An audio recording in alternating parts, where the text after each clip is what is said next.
Hello there, this is Carol King, the founder of Custom Homebuilders Solutions, also known as CHS, a powerful job costing and accounting program for custom home builders. In this particular video, I am going to talk about how your home buyers or other types of customers can get online in a customer portal to see various things that you have authorized them to see. We will talk about setting up the home buyers or those other types of customers, or even maybe one of your investors to look at things online so that they can see various things that you do authorize them to see, like maybe your proposals, your change orders, draw requests, contract balance reports, plans, and actual costs if you authorize it for cost plus jobs, because you're trying to be so accountable to those cost plus customers, and more. We will start by setting up a prospective customer to go online even before they sign the contract so that they can see your initial proposal, etc., and communicate with them there. Then we will show you the customer portal for a job that has been in progress for a while. So let's get started.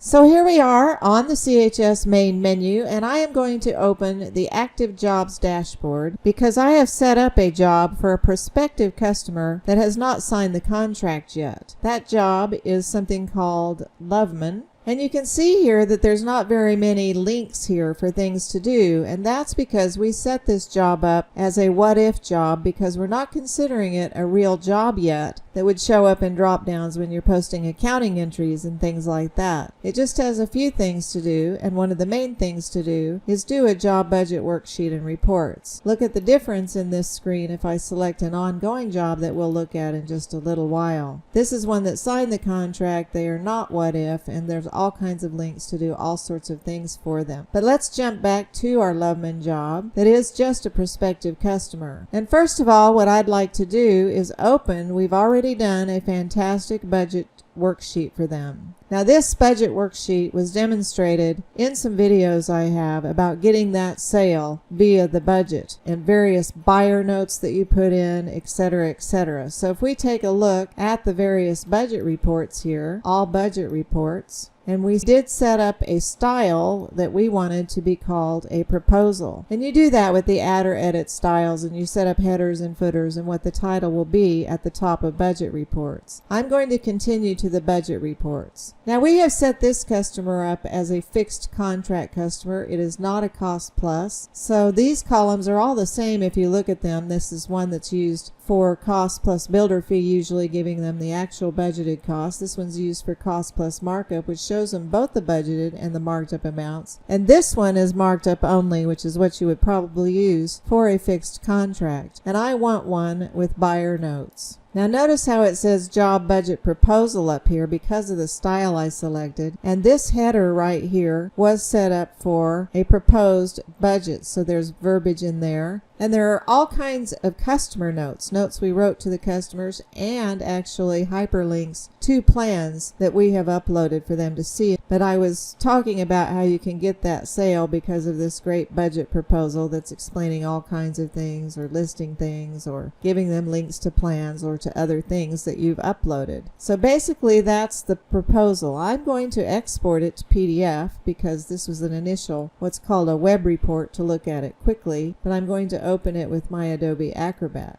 If we look at this, and you can see that those links to plans are active now so that they can click on it when they get a copy of this PDF, the proposed customer. Various things here, and down at the bottom they can see the total of their price, and they can see that it was signed down here at the bottom. So anyway, what I'm going to do is do File, Save As, and I'm going to navigate to my Roberts Custom Homes folder, and I'm going to put in here job budget proposal fixed contract _ 2021. I like to do the year first when I'm dating something, and I like to know that it's a fixed contract. And I might also put Loveman in here just so I can really understand what it is. I'm saving that because I'm not going to send it straight from here by using any email tools that might be here for me, but I want to store the fact in CHS that I sent them a proposal proposal. So I'm going to close that. Let's get out of the budget stuff and jump back to the jobs dashboard. And I'm going to go to comments for this job because I know I want to send this to the buyer. I can see other comments that I've done, and you'll have to ignore those as we talk because I've done other demos with this, so I've gone along and done various demos with this. But let's just make a brand new one by doing the plus button, and let's send it to the home buyer. And I'm going to say,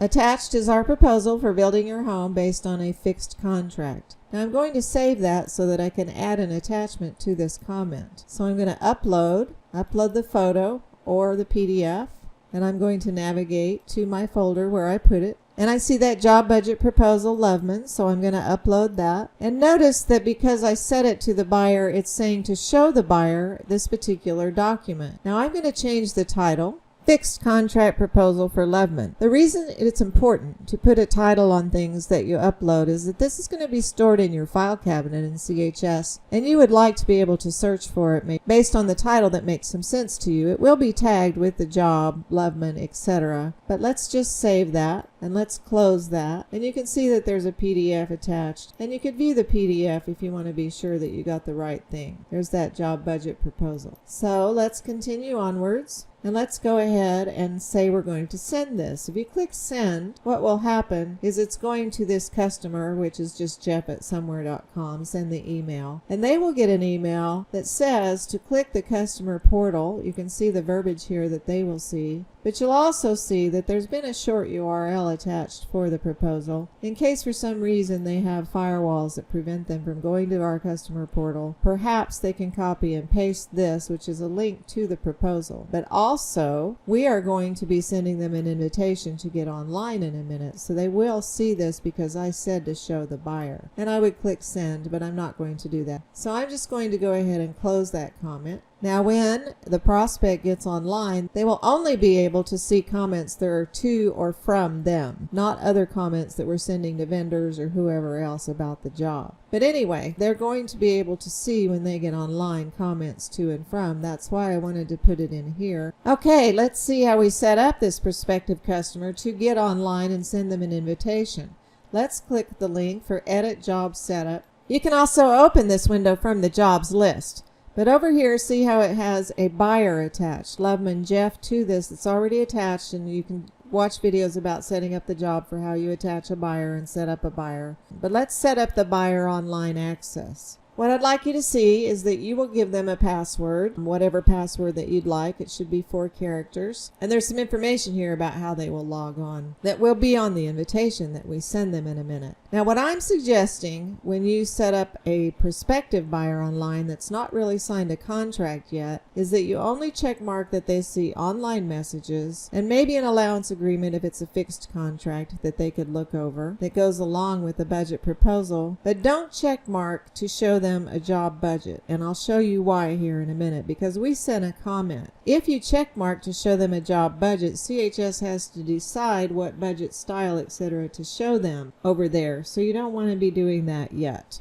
I'm suggesting just maybe allowance agreements or just online messages, because I'll show you the rest of everything that they will be able to see, including that comment and including the document that we sent them. You will first of all set them as yes, active online, again a 4-digit password, and then you will check mark the various things that they can see. We'll come back to these other things on our cost plus job that's in progress here in just a little bit. And then when you're all done check marking what you like, etc., you can open a buyer invitation right here. And then what I might do is go ahead and download this all the way to my computer and open it with my Adobe Acrobat, because I'm also going to save this in my file cabinet. So here's the invitation. It tells them where to go and what to see. So they have all the information they need. And I'm going to go ahead and do File, Save As, Buyer Online Invitation, Loveman, which I didn't need to have a T in there,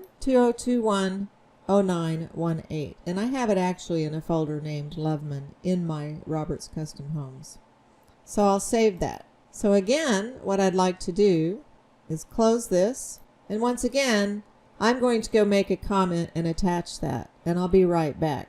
Now you can see, just like I did a while ago, I ran through and I made a new comment and I said attached is an invitation for accessing our customer portal. There's a link right here to it because I uploaded it. I saved it and then I uploaded it. So we have that information that we did send them an invitation right there. I would have emailed that to them and they should have the invitation. So the very next thing we'll do is look at them going online because of receiving the invitation. So let's take a minute and I'll be right back. So now I've logged on as the prospective customer, Loveman, and this is what I've seen based on the invitation I received. I logged on and this is what opened. This will look a lot nicer if you, as a CHS user on your company master, have uploaded a logo. So that will show here your logo. And then down here, let's go to the bottom first. I uploaded some photos and marked them to show the prospective buyer. There's a show buyer online mark when you upload photos to the file cabinet. Now I realize this rendering that I uploaded has nothing to do with the budget that I did, but anyway, you can scroll through. I think I've done some random photos, just sticking stuff in here and marking it, because again, I'm not really a home builder with a bunch of stuff. But under documents, you can see the two things that I uploaded and saved and marked as show buyer, which was that invitation and the fixed contract proposal. So if they open it, they see the one that I selected in the style that I selected to upload and save for them. That's why I'm saying don't show the button that says job budgets, because CHS will just use the default style to show them the budgets. Now later on, as you get going with the customer, you'll probably open up that budgets button if you like. But I wanted to be sure the one they were looking at was this one, and they can do that here, plus the fact that I sent them the proposal in a comment. And what they can see is comments back and forth with users and themselves only. They can't see all other comments about this job, like ones we're writing to the vendors or outside suppliers or whoever else. But first of all, when I was demoing back in December,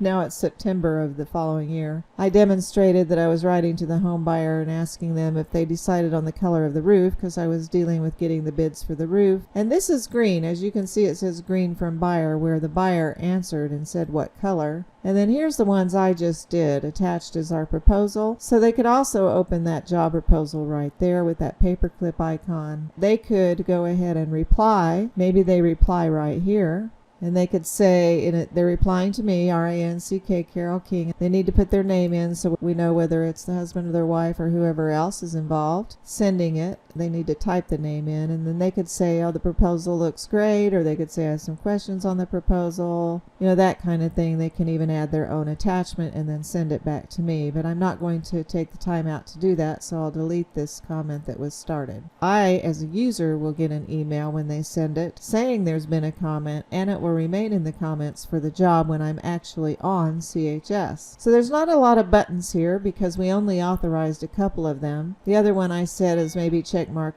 allowances, and they could see an allowance agreement that has been prepared for them that has all the neat notes or links to plans and this and that, telling them how much they are allowed to spend on these few certain items here. And as the job goes on, if they get the contract, this shows calculation of how much over or under they're going on their allowance, because we made an agreement on this fixed contract that they will pay for any overages on allowances. So also in here, they could see, once we started doing and they became a real customer, they could see draw requests, and they can see copies of plans that we've uploaded and marked to show the buyer. So if you look at the site plan and open the document, you can see that that's some sort of site plan. So if you wanted to make the plans available to them that you have or that they've given you, but a good way for them to look up and see various plans. And when I uploaded those plans, I was making sure that I titled them well. The document title, remember the thing that came up that said you should make a decent title for the stuff that's uploaded to the file cabinet so that you can read it and understand what it is. But that's about all this prospective buyer can see right now, because that's all you authorize. So what we're going to do is jump back, and I'll show you real quickly a cost plus customer that's been ongoing for a while that we've been demoing with, and how they have all kinds of buttons to see it. So I'll be right back once again.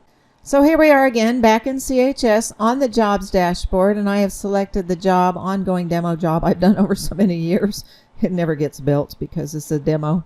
Anyway, Smith John, And you can see over here that it is a cost plus fee job. And if I click the job setup to see about inviting the buyer to be online, which I'd already done, but let's click the setup buyer online. You can see that we assigned a password, that they're active online. But what I wanted you to notice is that this is a cost plus job. It's a cost plus builder fee job. So we check marked online messages, selections, let them see the schedule, the punch list, warranty info, budgeted and marked up, the budget that is both budgeted and marked up, actual budget versus actual cost not marked up, estimated cost at completion, the allowance agreement again, contract balance since it's an ongoing customer, approved change orders, unapproved change orders, and real importantly here is that I have check marked actual job costs that have been posted that are not marked up, because this is a cost plus builder fee and the home buyer has the right to see all of the actual costs on a cost plus. If you want them to see costs on a fixed contract for whatever reason, you would probably check mark this. So you can see the various things that I've check marked to show, and what I'm going to do is go jump over and be the buyer getting online and show you the difference between that and the prospective buyer that I showed you before. Here we are being John and Linda Smith getting online to see various things that the builder authorized. You can see we've uploaded 27 photos, and you can scroll through them. These are random photos I've uploaded of who knows what, you know, that type of thing, just because, but they can click and open them as they like. But look how many more buttons this ongoing customer has, and especially because they are a cost plus customer. There's various documents that we've uploaded that they can see, mostly just some change order documents that we've stored so far that they could see, but you could also see the change orders up here in a second. Also, we've done several draw requests to them. So if you click on one like draw number 2 or something, you can see the draw request that we sent to them for drawing for some costs. You can also see that this draw request was a cost plus builder fee because it shows the actual cost up here, comes down and adds a builder fee to it and says we're requesting this much. It's also showing how much we posted as revenues received on this job, down payment, interim draw, that kind of thing. So they can see these draw requests and go ahead and give you the money for those. Also, I think we've done a couple of random plans that we uploaded just because for information. So up here they can click something that is the schedule that shows the schedule of their job, and I don't think I've updated it so I won't click it, but it's a report of all the dates and who's supposed to be on the site, etc.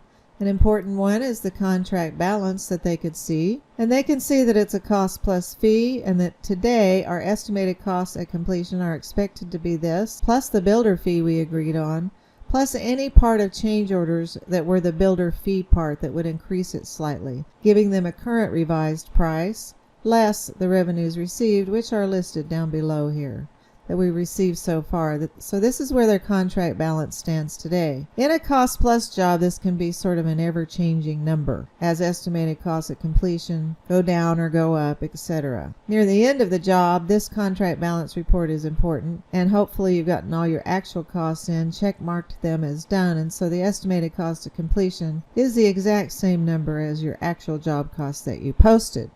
And so that would be meaningful to the home buyer a whole lot right at the end. There's a selections button for if they wanted to, if we've marked some items to be on a selections list, they could go here, see the items. I've uploaded very few pictures of it, but if you do a report of these things, there will be pictures, a report of the selected items with pictures on it. But the home buyer can go ahead and select what they're wanting if you make a list of items that you're wanting them to select from. When a home buyer selects one of these, a comment gets made by CHS that goes to the builder and is in the comments list, and it just says that buyer selected whatever it is, mini refrigerator.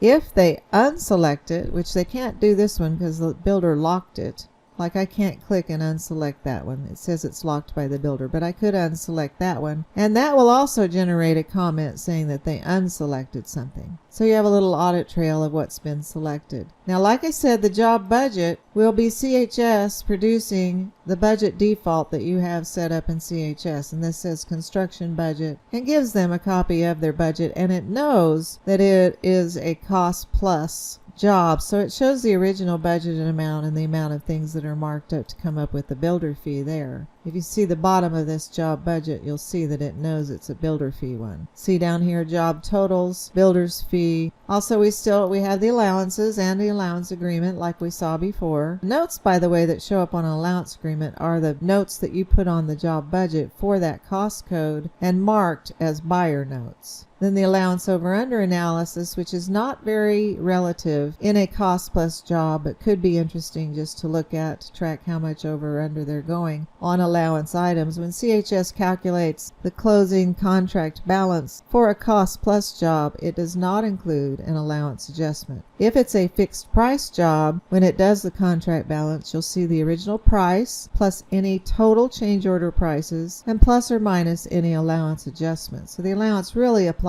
only to fixed contracts. It's just something to be able to look at if you want the home buyer to look at it. So here's the change orders, and so you see a list of change orders, and if you drill down on them, you'll see the lines of the change orders, and they can print out the change order if they like, and they can go ahead and approve the change order. And again, a little comment will go out saying the home buyer has approved the change order. When it says builder approved, these are a list of the builder approved ones, and it'll show what payments and what balance due is still out on change orders. Also, there's builder unapproved if there's been any. Maybe you talked about one or some change order that you haven't actually, the builder has not approved, just posted it just to show how it would change the contract price. Also, we've been over the estimated cost of completion in a lot of videos that has to do with how the costs are changing each day and going over under, and a cost plus customer can see these with buyer notes and can see which ones are turning red or going over and ask the builder about it or whatever it is they need to do, but it gives them some information about that. Now, the one I wanted to really get to was this actual job cost that you authorized, and they can see a list of all the actual costs because they are a cost plus customer, and if people were uploading copies of bills like this sanitary toilet maybe, there will be a paperclip icon right here, so the home buyer can actually see the bill that was posted. That's really nice because that means you don't have to start running around and making stacks of copies of bills for them. If you go ahead and upload them when you're entering bills in CHS, then they will have a pretty good picture of what the bill was for.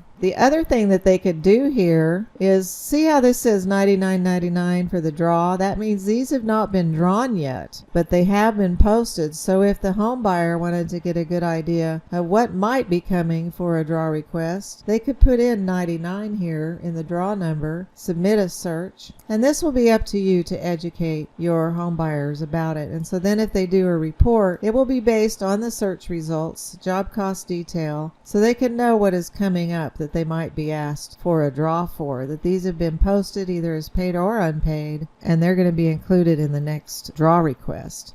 If you wanted to see the costs that were on draw number 2 that you already got that I opened up a minute ago, let me do 2, submit search. You can see the costs that were on that draw request and do a report of those. Another interesting search that the home buyer can do, let's clear the search fields. And again, it would be up to you to educate your home buyer some about using this. But if they suddenly call you up and say, I'd like a report of all the sales tax paid on the costs, because those costs are passing through to them, and if there's sales tax, they can actually claim that on their tax returns. So they might ask you that question. So tell them to open the search and type in sales tax and then submit the search. Now what this is showing us is only the entries that are for sales tax. They're marked with a cost type of sales tax. And when you put sales tax in when you're entering a bill, CHS is making a separate record just for the sales tax amount, just for this purpose, so that you can produce a report of the sales tax that has been paid by the builder but is passing on through as a cost to the buyer. So that can be an interesting report, and then they could just do a job cost detail of just the sales tax and see at the end that the filter was for sales tax, which you can kind of tell by the descriptions, and they can get a total there.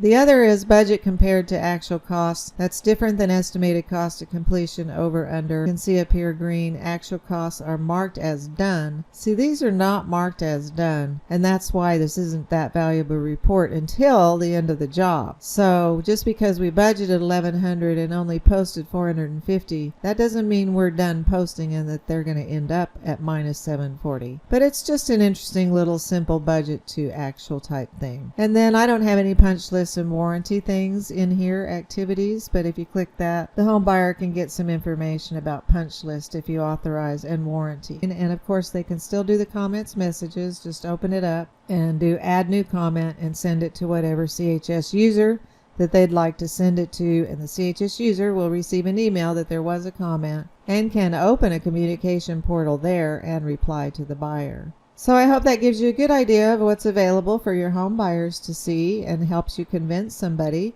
to go ahead and build their home with you, since you're going to be so accountable to them. And thank you for watching.